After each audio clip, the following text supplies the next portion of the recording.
समर्थकों की भारी भीड़ है। निश्चित रूप से पूरे गिरिडीह लोकसभा क्षेत्र के साथ साथ पूरे राज्य के जनता में भारी उमंग उत्साह है एनडीए को जिताने के लिए।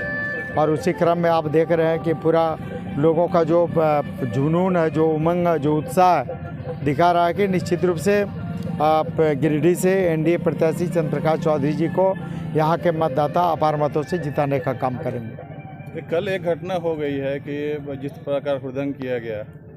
देखिए, कुछ लोग जो है ना अपनी ज़मीन के नीचे, अपने पैर के नीचे ज़मीन खिसकते हुए कुछ लोग बौखला गए हैं। कुछ लोग ऐसे हैं जो संविधान अपने हाथ में रखते हैं, लेकिन संविधान का ज्ञान उन्हें नहीं है, सिर्फ दिखावा के लिए संविधान रखते हैं। अगर संविधान का ज्ञान रहता तो वे लोग या उनके समर्थक लोग ये बता दें ना कि संविधान के किस प्रावधान में या किस कानून में कहता है कि आप किसी प्रत्याशी को चुनाव प्रचार नहीं करने दें।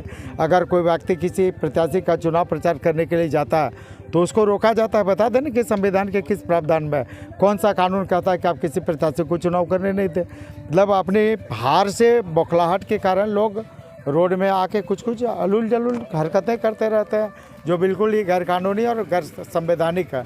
ऐसे गैर कानूनी, गैर संवैधानिक कार्रवाई करनी चाहिए प्रशासन को ऐसे गतिविधियों पर। चुनाव से अलग एक विषय है कि आलमगीर आलम साहब को ईडी ने गिरफ्तार कर लिया है। देखिए, ये कौन सी नई और अचरज की बात है, जहां और जिस सरकार के मुखिया ही जेल में भूमि घोटाले के आरोप में, अरबों रुपये के भ्रष्टाचार के आरोप में जेल है, तो ऐसे में जब मुखिया ही जेल में है तो उसका अगर कोई मंत्री चला जाता है तो इसमें कोई अचरज का बात नहीं। अभी तो ये बारी है, सभी तो सिलसिला अभी 1 नंबर 2 नंबर ही, अभी तो कई नंबर अभी बाकी है। कई लोग आएंगे, कई लोग इसके जद में आए। और मोदी जी ने तो साफ कहा कि मैं न तो खाता हूँ न किसी को खाने दूंगा।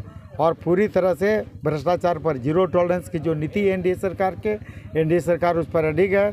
और कई लोग जो भी भ्रष्टाचार करेंगे, जनता की खून पसीने की गाढ़ी कमाई को जो भी छीनने का काम करेगा, उसको भ्रष्टाचार के अब जो भी आचरण करेगा, जो भी भ्रष्ट आचरण करेगा, ऐसे लोगों के साथ ऐसे ही कार्रवाई होगी।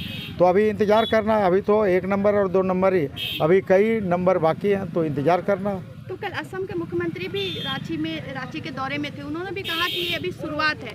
तो क्या इसका आकलन लगा सकते हैं कि अभी निश्चित रूप से ये सरकार और सरकार में शामिल सभी लोग भ्रष्टाचार में पूरी तरह से आकंठ डूबे हुए, और यही कारण इसका नतीजा पब्लिक के सामने आ रहा है। पब्लिक देख रही है कि किस तरह से आ रहे हैं। किसी कांग्रेस के सांसद के यहाँ 300 करोड़ रुपये मिलता है नगद। अभी किसी मंत्री की बात नहीं करते हैं, जो जिस मंत्री की आप बात करें वो मंत्री ने, उनका पीएस ने, उनके नौकर के यहाँ से 33 करोड़ रुपये मिलता है। ये तो सरकार है, और इस सरकार पूरी तरह से भ्रष्टाचार में आकंठ डूबी हुई है।